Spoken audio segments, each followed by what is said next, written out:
Okay.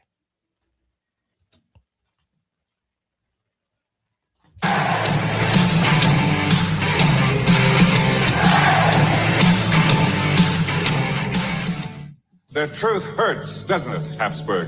Oh, sure. Maybe not as much as jumping on a bicycle with a seat missing, but it hurts. Do you know how much I love that one? Oh, man, that's good. All right, so I have a special show for you today, and I have a special guest for you today, and you're going to love this, because we're going to talk about creepy Tim Walls' area, and, obviously creepy Tim Walls is a part of everything going on, but did see a funny meme about him, and I have Suzanne C. Sherman on the line. I sound like Oprah. Ugh. Anyway, how are you, Suzanne? You get a prize. You get a prize. Well, the funniest part about I was on her show. So, oh, really? Yes. And at the time, she was like the bee's knees. I mean, she was like it, and everyone wanted to be on her show. And I was on her show for a product that I did. And it was surreal. And then you started realizing her politics and you were like, ugh, like, what the heck happened? And you started kind of realizing some of the things she's involved in, and yuck. So yeah, my view on Oprah changed staggeringly. So, okay. Well, welcome to the show. I'm so happy to have you, by the way. And what a treat for us to be able to have you. And please tell people a little bit about your background. I am a recovering attorney. I came to Utah from California in 2013 because I just love the lifestyle out here. I was convinced that this is a really true conservative state. Stop laughing. I'm sorry. Did you? Okay.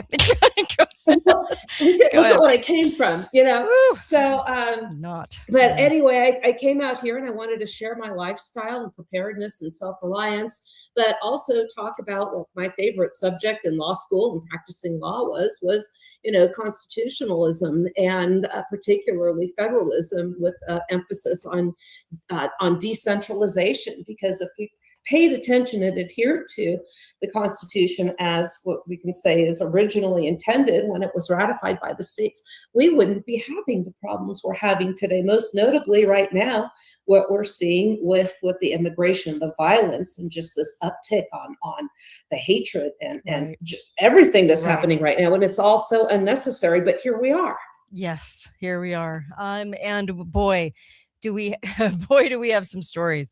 So I love that you've written those. Like, I love that you've done your show. It's been an amazing, you've always stayed consistent. That's what I really appreciate about you. I enjoy and love consistency, and so grateful for you and your unwavering understanding, should I say, of the Constitution. So I love that. And thank you so much for being that, because you know what? It's not easy. It's not easy. You get a lot of backlash. And I'm sure when you posted thoughts about Minneapolis today, I'm sure the backlash was there. And we'll get to that. I just wanted to say, I just posted a meme on Facebook on the Kate Daly Show, and it says, it has a picture of Tim Walz, and it says, exhausted nation wishes Minnesota would be normal for like 5 minutes. It's the title of the Babylon Bee. Woo. And by the way, Florida's breathing a huge sigh of relief. 5 minutes away from the George Floyd thing, right? So kind of interesting. I'm going to do a big, huge, fantastic eye roll at that. But the whole George Floyd thing just makes me shake my head. But for anyone that hasn't heard about what happened, can you please fill people in? I really hadn't been watching the news much lately. And sure enough, now this is going back to Trump sending ICE agents to gather up the immigrants, the illegals that he has said that were all let in under Biden. And even, let's be real, before then. And he was going to clean house, get them out, and start with first the criminals. And we're seeing a lot of reactions from the sanctuary states, because these governors and the people in these states oppose this program. So we're seeing a lot of protests, and yesterday it culminated in a fatality as a result of people rising up and challenging ICE as they are trying to enforce federal immigration laws. So this woman perished yesterday. So now the big debate is, Was this a justified shooting? You're seeing immediately everybody on social media right away calling it either murder, outright murder, no justification for this. And that's how, if you're on the left, and then if you're on the right, well, she had it coming, FAFO, and I was just kind of moved today to sit down and just write something out that we really need a more nuanced approach to this. First and foremost, going back to original intentions, is the idea that the general government only had the powers that were enumerated, delegated specifically to it by the states, and to those that are just, supporting all of these policies of the immigration policies right now. I say, okay, show me where in the Constitution the states delegated this authority. It's pretty much a given. Well, we are one nation, we have to protect our borders, but this is in direct contravention to our founding principles, and that the states were sovereign and independent, with the exception of essentially a common defense and free trade zone from within. So, I guess if you're going to justify this, it's going to be, well, this is an invasion. But is this an invasion when people are coming in at the invite of your own government? And that's what really gets dicey, doesn't it? Yeah. Yeah, I'm with you. I'm about to sneeze, but but I'm with you. So you wrote this. Let's start here because we'll go through. You wrote this analysis. It says the following is the standard for when use of lethal force, I can't talk today, obviously, is authorized. A person may use lethal force when in fear of imminent or immediate death or serious bodily injury to oneself or others. The fear is subject to the reasonable person test, meaning would a reasonable person in the same or similar circumstance have that fear? Do you want to address that first? Yes. Okay. Yeah, sure. I mean, and when I was in law school, we started talking about this, and I was also an NI certified firearms instructor. So for those NRA classes, we would discuss when lethal force. So you're pretty much a badass, Suzanne. I'm just going to throw that out there. You're a badass. Okay, go ahead. I want to hear this. So at this point, you have to take into consideration, and I'm not picking the whole thing apart because there's so many angles and so many arguments to it. Essentially, what I said is, you have to take into account everything that you have seen, and the interpretations. Again, eyewitness testimony is inherently unreliable, so it's a good thing that all of this has been recorded. But even what's recorded has been subject to interpretation, where we see people arguing, well, she was just trying to get away, the steering wheel was the wheels were pointed in the other direction, she was actually driving away, to, well, there was actually impact and he was hit at the time. So you go into this now from the agent's point of view, and mind you, I'm not coming to this with any taking any side. I always say that I come into this with a sense of detached fascination. I'm not arguing for either side, but from the agent's perspective, what it looked like was the wheels were spinning. He was in front of the vehicle. Yes, they might have been turning. Yes, she also might have been trying to get away. All of this can be true.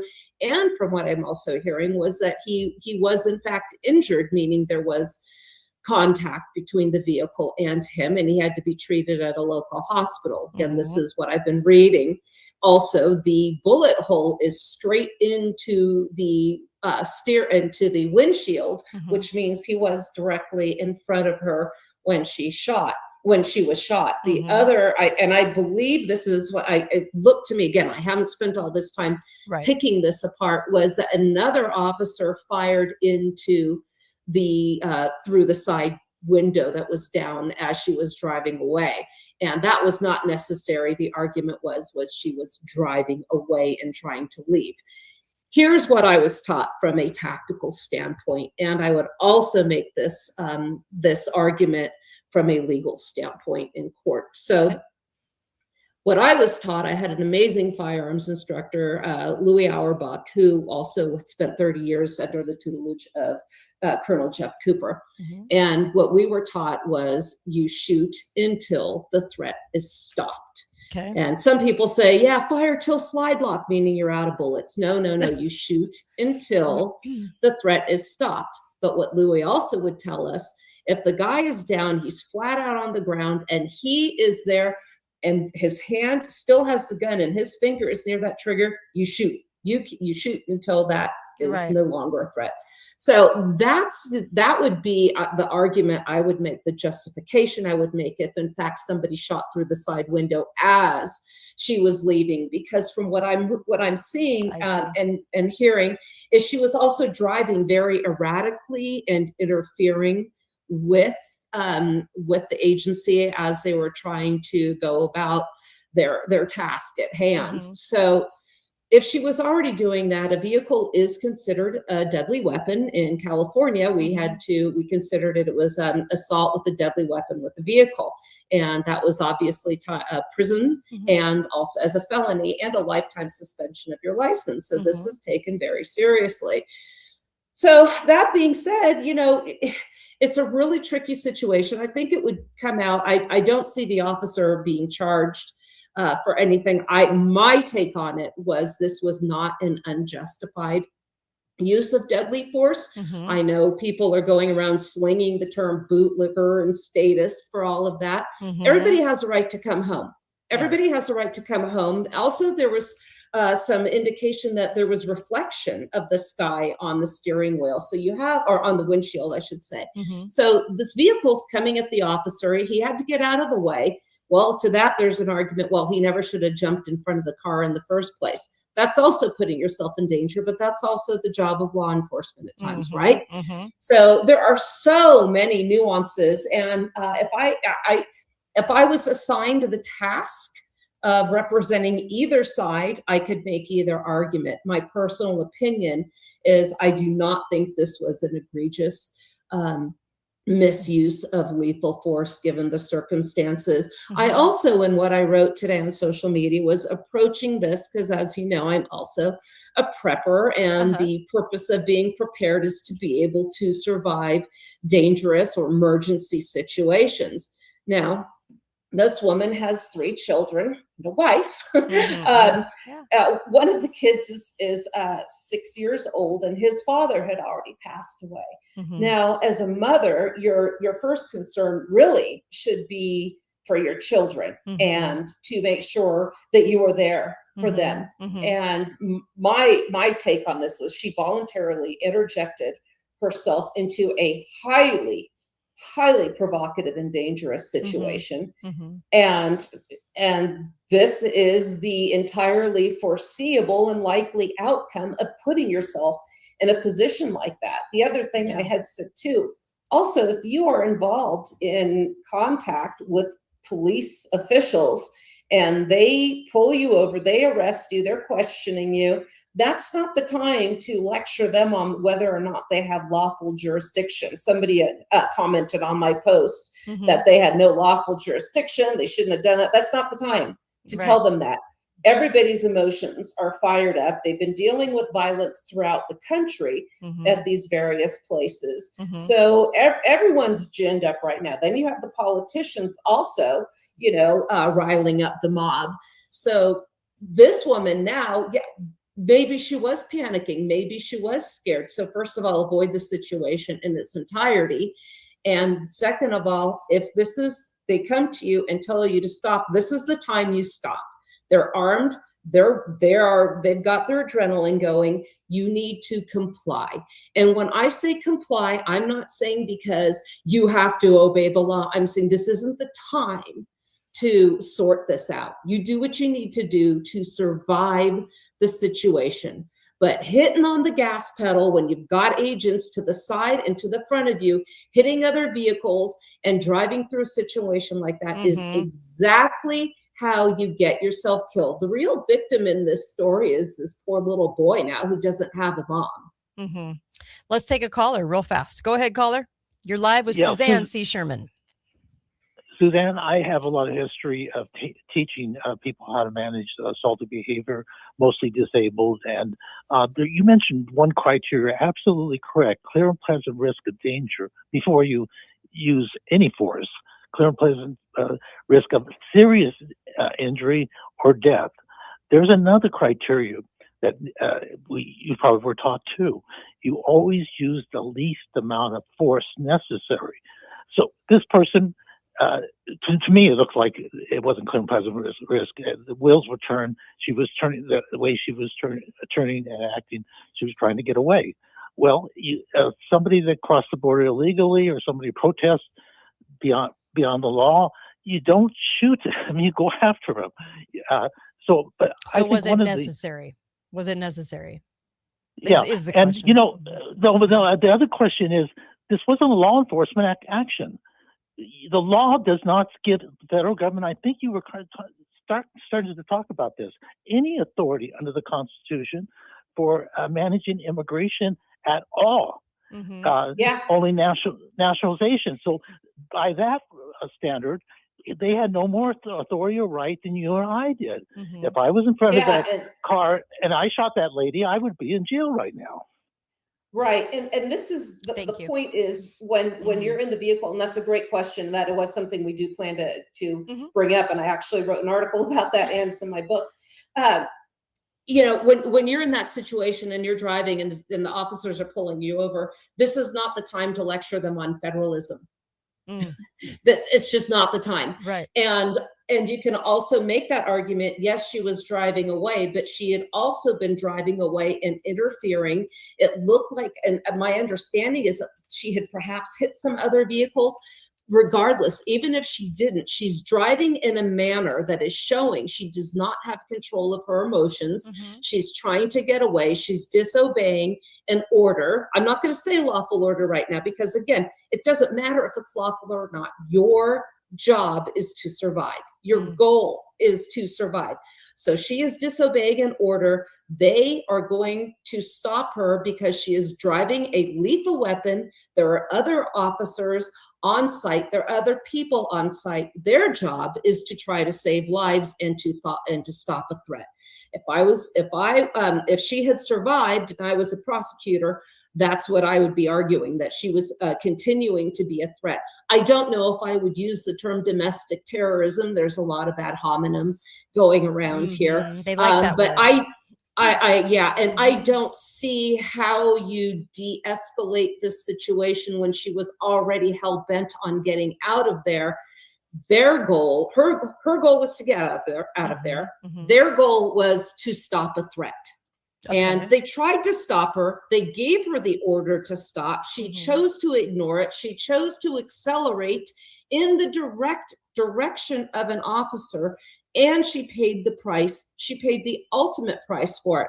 Am I saying that she was right and they were wrong? No, I'm saying this is how you don't survive a situation. So let's address now the immigration issue. And the caller was exactly right. And this is what I said in my book, Federalism, How Decentralization Can Save America. And in that book is a chapter called The Constitutional Solution to Immigration. And that was directly taken from an article I wrote for the 10th Amendment Center. And the caller was absolutely correct.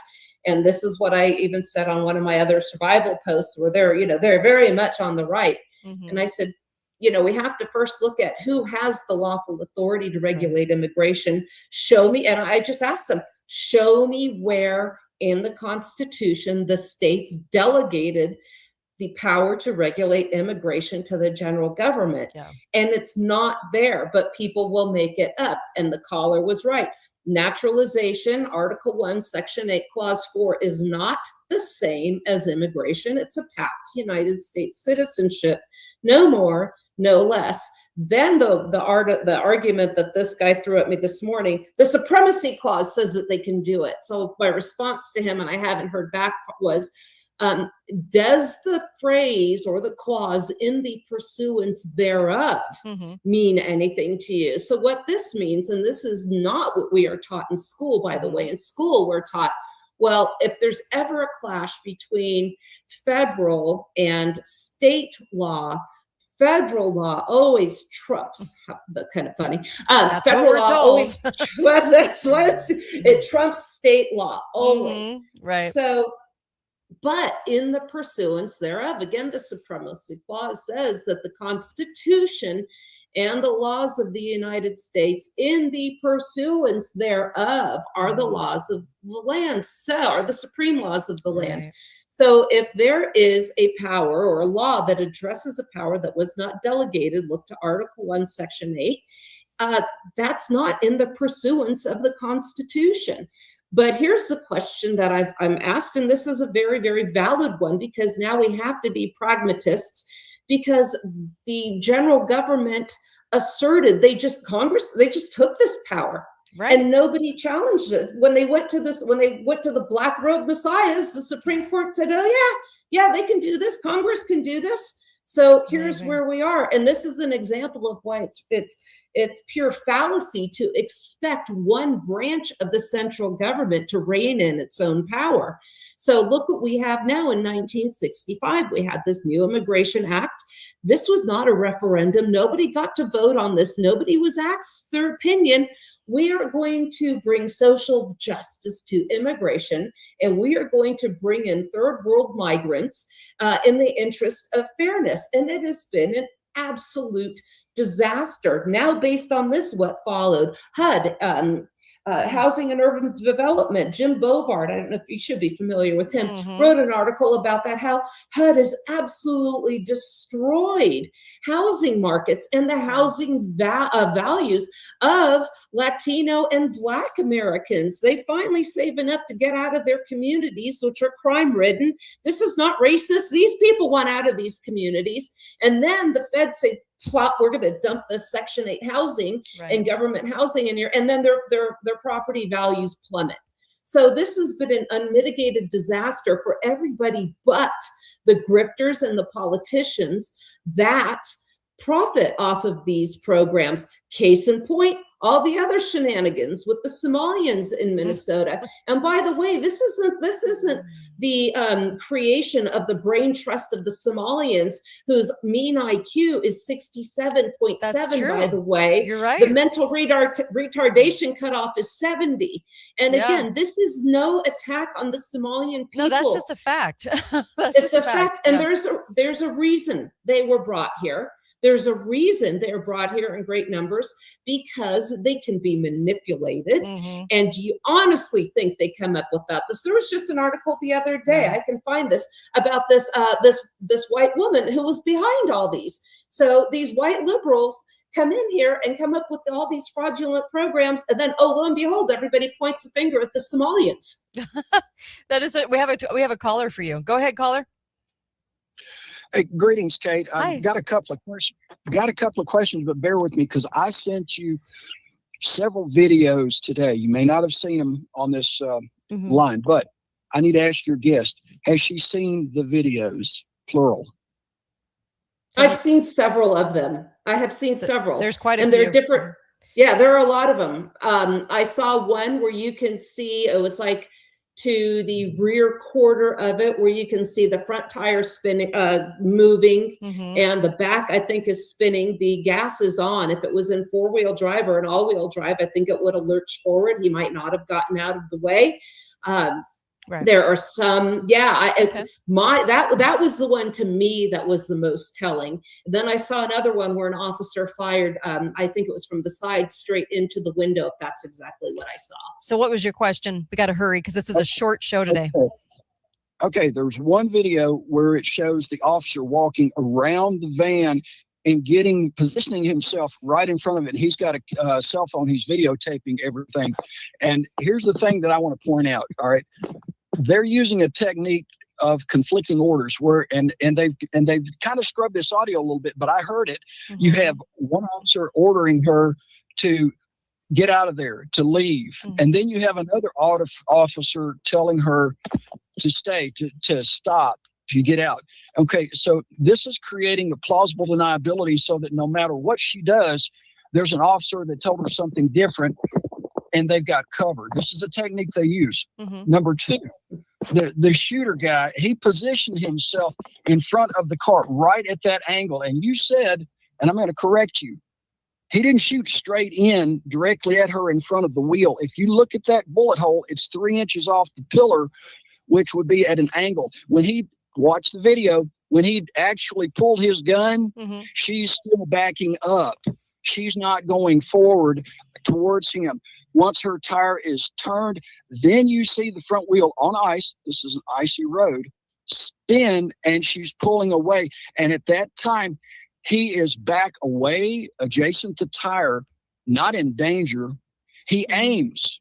He aims and shoots her in the head right by the pillar. And the guy fires 3 shots. It's his gun that shoots the 3 shots. It might have sounded or looked like. Let's get her comment to all of that. And thank you for calling. Really appreciate you. Go ahead. Yeah. And again, my perspective and the reason I wrote this was the officer feel at the time. Sure. And that's going to have to come out. They're going to question him. Right. And we don't know. We don't know what all that is. And he also does raise a very good point about conflicting directions. And again, all of this is going to have to come out. But again, my point on this is, okay, 2 points. Avoid this kind of a situation. And second, be aware of the kind of impact that this behavior is going to have on others, and the feeling that they might have that they are in imminent threat, or that they are in fear of immediate bodily harm or death. So this really should have been avoided, and not stirred in the first. I mean, not done in the first place, because she was putting herself in that situation. She really was. Also, we're seeing this ratcheting of all these. I'm not, again, if you go into now the argument that the general government doesn't have the authority to even have an ICE agency in the first place. Well, Thomas Jefferson said, and James Madison said, with in response to the Alien and Sedition Act in the Kentucky and Virginia resolutions, respectively, nullification is the rightful remedy. The states should take it upon themselves to say, we are a sanctuary state. Not only are we not going to work with you, we are going to prohibit you from doing this. So from this originalist perspective, Walt saying he's going to call in the National Guard, history's on his side. But now we're going with the pragmatic, because this has been a given. The federal government now has control over immigration, not pursuant to the Constitution. They just took it and it was acquiesced to. So the reality that we're dealing with is a bastardized version of the Supremacy Clause, and they have the lawful authority to do this, because nobody will listen to you. I get raked over the coals when I try to point out that they have the lawful authority to regulate immigration. And the question that's asked, and this is a valid one, well, what do we do now? Because if one side's going to be hands off and Trump's going to say, hey, no walls, no immigration, I can't deport anybody because I don't have the constitutional authority. Do you think the next Biden or whoever it is that comes along is going to say, well, we're not going to import all these third world low IQ migrants and dump them in cities everywhere for greater congressional power because that's not our constitutional wherewithal? No, they're going to keep playing dirty too. So at this point, I don't see where this ratchets back. It's going to be, and this is what I said in the first administration that Trump had. I said, you better watch it with all this wall rhetoric, because the next administration is going to tear that wall down and import mass numbers of immigrants to the point where you're going to be able to get them out again. And that's precisely what happened. Yeah. Well, there's a phrase, on the left, and it's I'm only a constitutionalist when the media tells me to be, because if Trump was sending in the National Guard, they wouldn't have it. They'd call him a tyrant. If Waltz wants to do it, it's fine. Then on the other hand, you have it on the right too. So we have 100%. So it's on both sides, and that's where clear thinking needs to come into this for sure. And so you were talking about in your analysis, if you're on the left, the ICE agents at fault. If you're on the right, she had it coming. And so what do you say to the tribes? How would you, in a couple of sentences, what would you say to the tribes? I just said, we really have to focus on turning down this rhetoric. The politicians are going to be in this fight for our very souls, ratcheting this up. And I think the ones on the left you're not going to convince them that this is okay, that under any circumstance. And I'm not saying it is either, but what I'm saying is everything is just so spiraling out of control right now. And especially with all the scandals, which is probably going to go across this continental landmass again, when you have the welfare and the poverty industrial complex, there is a tremendous amount of money to be made, just like the pharmaceutical industrial complex, the military industrial complex, massive amounts of money. This isn't going to stop. So now this is what happens when the Joe Schmoes, the average people on the streets now are duking it out. And the ones making all the money off of this, they're not in harm's way. Right. They're staying out of this. So both sides, I would say, hey, let's look at ratcheting back power in the general government specifically.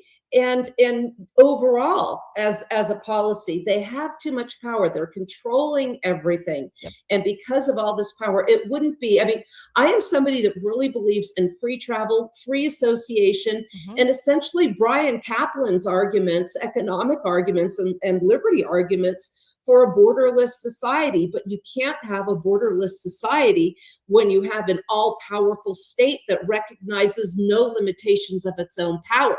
They're mutually exclusive.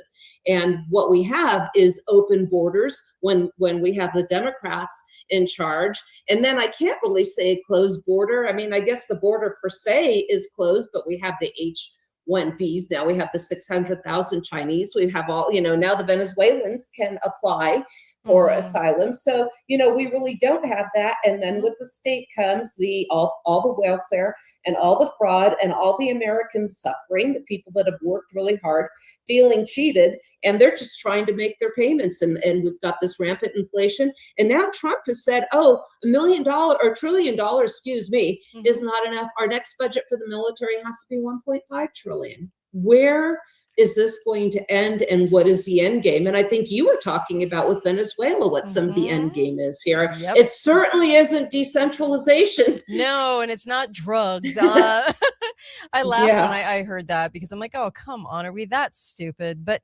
there's always tracks being laid. There's always reasons for things. I found this one interesting, that it happened right by the George Floyd incident, to try to, obviously look at the articles. If you guys go and look at the articles today, it's all about George Floyd and going to that spot and remembering. And our media does a really good job at lying to everybody and getting them into a spot where they never taken in history or context or honest wisdom or education. So of true history.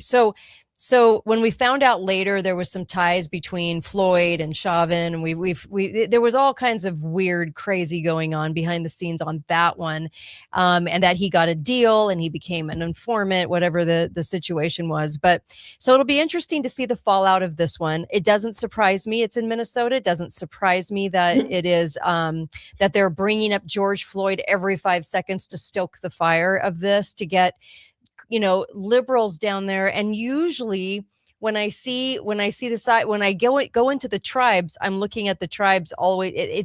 They just don't get it right, usually the issue. So anything else you want people to know? We're going to do a short show today. And I'm so grateful for Suzanne. Her website, by the way, is Suzanne with 1 Z, Suzanne C. Sherman. And you can go there and get all kinds of information. But I like that you're willing to kind of talk about both sides of the issue, because we do get into tribes, and everyone on the right only wants to hear what the right wants to hear, and the left wants to hear what the left wants to hear on this one. Like George Floyd. Acknowledge the other person's point. Let them be heard. Have a conversation instead of a shouting match. Turn the caps off and talk. That's too easy.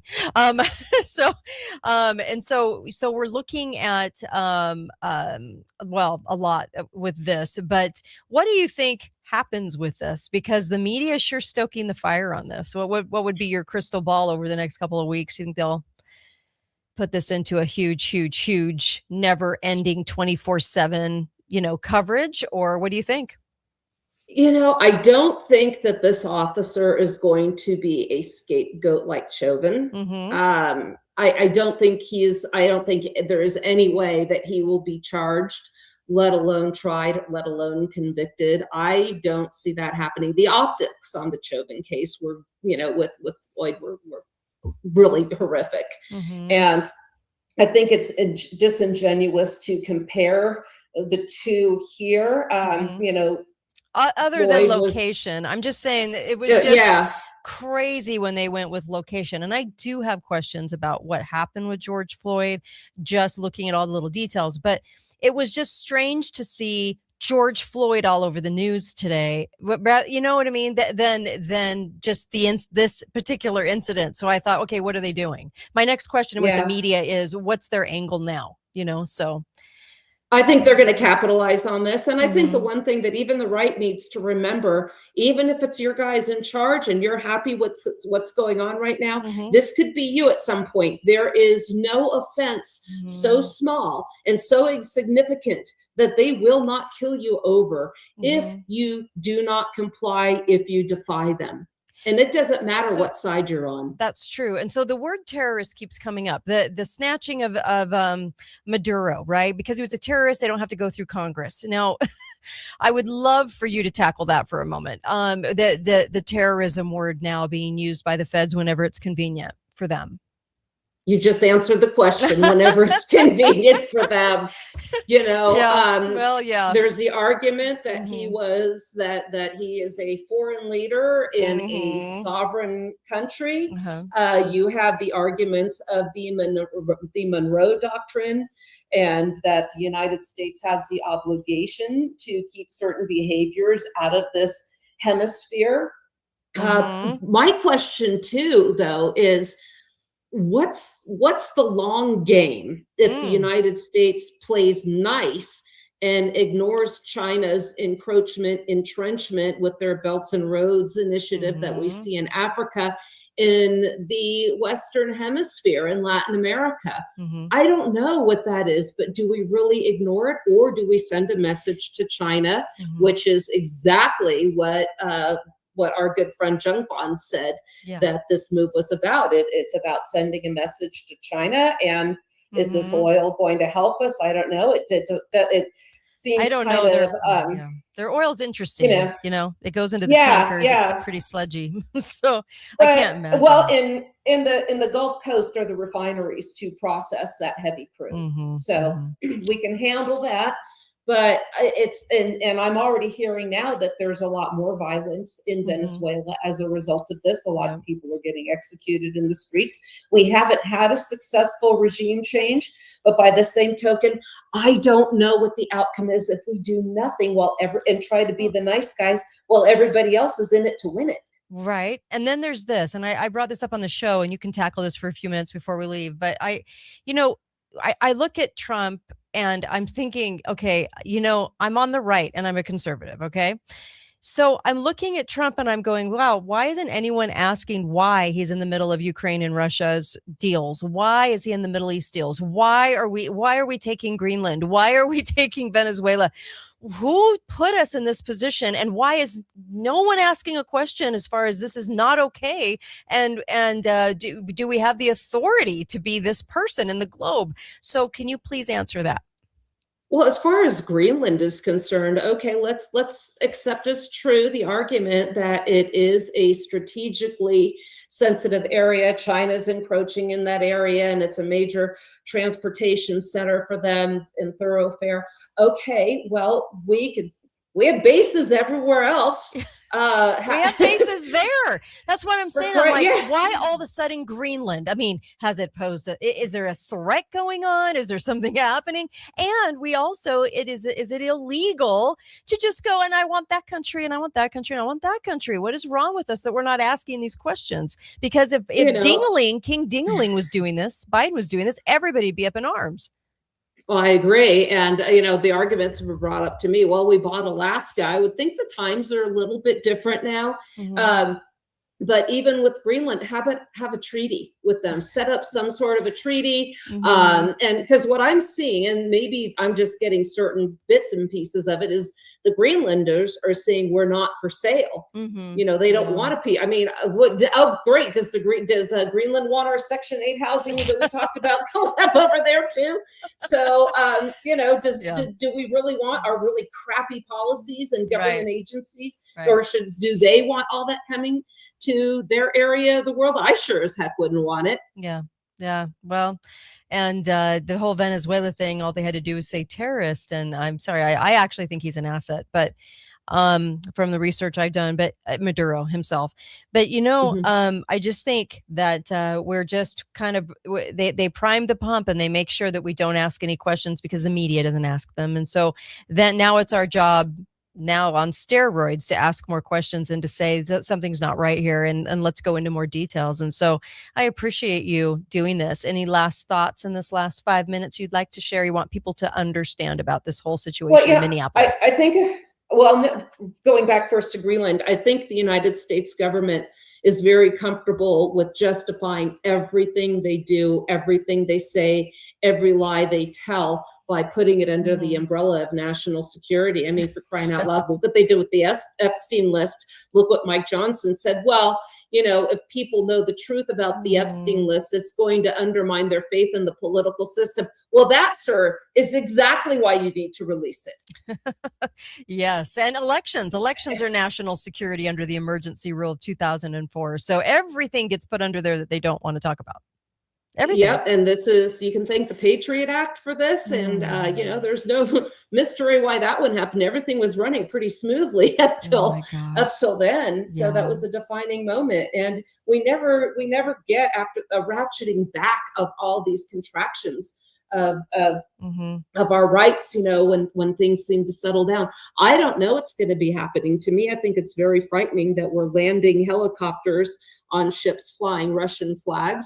I don't know why we are being so antagonistic, or are we responding to it? It's just trying to ratchet up some more. Well, look at the war budget. I mean, I said 2.5 years ago, one of the reasons that the deep state's going to put Trump back in would be because war budgets are going to go through the roof and no one's going to question them, and digital ID. And I do think that the end game of a lot of this is digital ID. We live in an unsafe world. Let's get safe. Let's have our digital ID wherever we go, and we'll track everybody. And then also what I said before. So it's the war budgets. Those war budgets, they get ginormous, and no one's saying anything about it. They're just saying, and at the end of the day, your voice doesn't matter. Your vote doesn't matter. The only thing, and this is what I always come back to, this is why I like combining preparedness and self-reliance. The only thing you can really control is your life to the extent government allows you to, your surroundings, your health, focus on your family. What if something happens? Do you have food? Do you have a way to have clean water? Do you have security? Are you able to survive what's coming? Are you out of debt? Can you maintain your property if we just go into absolute chaos? You don't have access to your money. What then? So true. And here's one more thought as we go is, look, I have a lot of people asking me all the time, well, you didn't bring a solution. Yeah, if you're going to bring up a problem, you have to bring up a solution.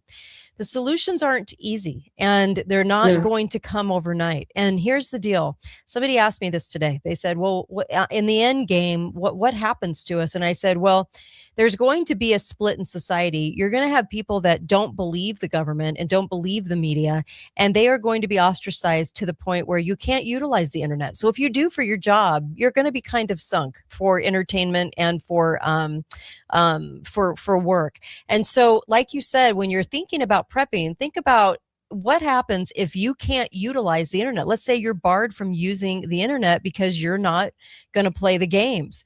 So if that's the case, and if I'm right on that, then how do you live your life? What are you going to do? And so it's thinking it out. And the thing about that is that solutions will come, ingenuity comes, and it doesn't always come at the same time overnight. And I don't have all the answers, but I do see a little bit about what's coming. And I think that we're not preparing ourselves at all for it.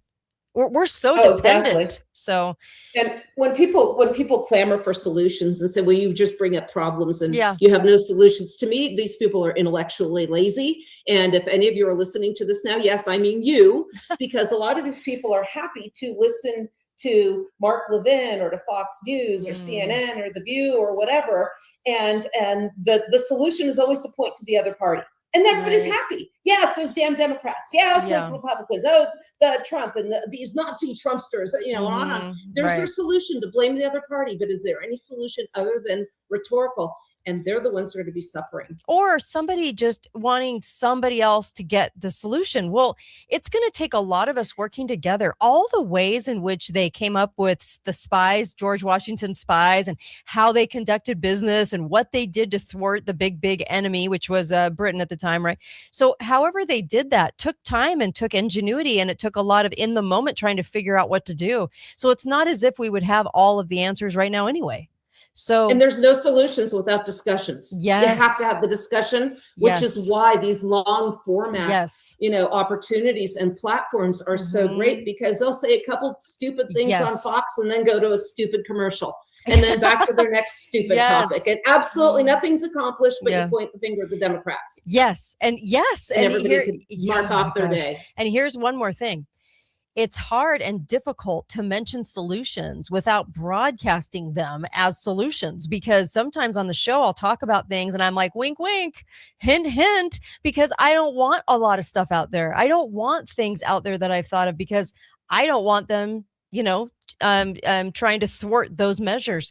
So that's a whole nother show. But I just wanted to tell people that, because it's not easy, because you can't let everyone know what people are doing. So I feel sort of stuck sometimes in that, well, I'm trying to help you with solutions, but it's not, I don't have everything. And the things I do have, I kind of want to keep close to the vest anyway. And we need to think through them together. And you're right. So Suzanne C. Sherman, I so appreciate you. Thank you. That was a lot of Thank fun. you, Kate. Yes. Thank you. Isn't she great? And I love that she is willing to, just come on and say things that I think people will probably find uncomfortable, or probably, it's hard when the tribes are painting the stories. So it's very, very hard. Somebody on YouTube, Bruins, just mentioned I was in my 20s, 9/11 happened. Kind of. Just out of my 20s. 9/11 is interesting. I just wanted to mention this because there's all these little things that we never, ever, ever talk about when it comes to all the things that we've dealt with and the things that we do. The things that we're lied to about. But remember the phone calls from 9/11 from the plane? Did you ever hear any jet engine sound going on when you heard those phone calls? And the answer to that is you did not hear any jet engine, because they were in a hangar about 20 minutes away from Boston. They went up, they went down. I do believe that happened. And that Air Force base was cleared out 2 days before, down to the cleaning people. And they said they had to clean it or whatever. It was a ridiculous excuse. Send everybody 30 minutes away. People on the ground noticed big airliners coming in that morning of 9/11. But remember those calls. There was no jet engine sound, and you will hear those sounds. You would have then as well. And the calls couldn't have lasted 20 minutes. So if we don't start thinking, and we don't start thinking for ourselves, we're in trouble. We're just in trouble. And I don't know what else to say other than we really, really, really have to get our own acts together to figure these things out. I like looking into, kind of the crystal ball future. I'm not one of those woo-woo people, but I'm just saying that because you're understanding what I'm saying. But it's like looking at trying to figure out what happens next. And that's the question I get asked the most off the air. But I will say this. History repeats. And if you get true history, there's a chance that you can figure out what's coming. So we're sidelined into fake history, okay? And we're sidelined into lies. Everything about the Titanic, everything about everything. They've lied about everything. So then you figure out how they've done it. And it kind of tells you how they're going to work in the future, because they don't change game plan a lot. So when you're looking into the future, you can kind of see those things. But I wanted to mention those things because sometimes we just don't think hard enough, and we're just not, I don't know if we're just not adept at like figuring stuff out. I don't know, but the solutions thing is an issue, because the solution thing is, I'm not going to give everything on the air. I can't, because I don't want these things known. There are things that people are doing right now that I'm not going to talk about on the air. And I will lead to that point. I will kind of get you thinking about it so that you think on your own in those terms, but I'm never going to show the full hand on the air. I would never do that because I don't want them thwarting things that can help. When you look back into any time in history where we had to sort of work against the machine and we had to do so in secret and there was a lot of things happening, just remember that that was a lot of ingenuity and coming up, and a lot of people played their parts and they understood what they were doing and they didn't disclose everything. That's the key. And so I know you're out there, and I know because people have come to me with ideas and things they're doing, and I appreciate you, and I appreciate the things that you're thinking of to kind of get ready for what's coming. And there isn't hardly anyone preparing for what's coming. Wait until you live in a small community with no internet access, where you're sort of in a barter state. And I do feel that's coming someday. I don't think it's tomorrow, but I do think it's coming. And when that comes, how will you live? Because we are used to our conveniences. We're used to our internet. We're used to all of those things. So how would you do that? Are you learning? Are you using the internet to learn right now skills that you can barter out so that you know how to do something useful? So there's all kinds of things that you can be doing, but to create those communities is going to take you walking away from your cell phone, taking the battery out of your cell phone, and trying to find a quiet spot to have quiet conversations with people so that you can come up with ideas.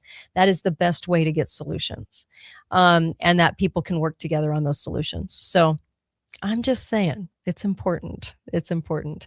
Now, I'm going to go out with my in music because I can't find my out music. And that's just part of being live. What can I say? I really appreciate you guys. Thank you. And be faithful, be fearless, please. I just had somebody tell me, a friend of mine, say, I just ordered from allfamilypharmacy.com. I got ivermectin, kind of gave me the list of things. It came fast. I didn't have to pay for a doctor. It was awesome. I loved it, and it was such a great, like, seamless, easy way to get your hands on things that you can store. Wink, wink. And also that you can barter with, wink, wink, wink. And then also, if you needed to use, you could, and also be getting rid of parasites, because the thing that's causing brain fog and gut problems and all kinds of issues could be parasites that we're not getting rid of. And our diet sucks and it's horrible. So you might want to think about that. Go to allfamilypharmacy.com. They have huge deals going on right now. This is the time. This is the time to get it right now. And so it's All Family Pharmacy, 3 words, allfamilypharmacy.com/Kate. Then you save the money from the doctor's visit. You can order as much as you want. There's one that starts with methyl something. Oh my gosh, I can't. Methylprednisone. That if you ever had a toothache, if that it stops kind of the inflammation and the hurting and the pain in the body. That isn't something you would take all the time, but it's something to have on hand. That's amazing. So you don't have to have a doctor's script to do it. Just go through allfamilypharmacy.com. They have the doctors there. And then, of course, Cardio Miracle, which I'm taking twice a day. It's really helping me get rid of the weight that I gained over Christmas. Sometimes I'm just like, the holidays just packs it on, especially when you get older. You're like, Jiminy Christmas, it just comes on so fast. So that's really helping me right now with that. So if you're looking at dropping the weight and getting back in shape, that, and I know this is going to sound funny, but Tai Chi, like that actually has really been helping me lately. So I'm just saying, I'm really not into all that kind of stuff, but I have been lately because Tai Chi is actually kind of cool, because it strengthens the body. But anyway, so I've been looking at that lately and doing that lately. But I just wanted to say that My Pillow has some really big things going on, some sales going on. Their mattress toppers are amazing. But listen, also the mineral deodorant, the mineral teeth whitener, that's what I use, is on the website, katedalleyradio.com. And if those sponsors aren't supported, it takes this show away. So please allow me to keep doing this through those sponsors. I really appreciate you guys. Thank you. And please do that for me because it's really needed. It's really needed right now. January is always tough. January and February are the hardest. So please do that for me. I would really appreciate you, especially if you like the insights from the show and the guests. I will be back Monday. Okay. Fridays are always off, but I will be back Monday and I really appreciate you. Thank you. Be faithful, be fearless. Find out why I say that. And I'll be back Monday. I might have some guests for next week. So it might be very exciting stuff. Anyway, all right, you guys. Thank you. And thanks for indulging into kind of the shorter show today. Really appreciate you guys. Thank you. I just wanted to have Suzanne on, so thank you.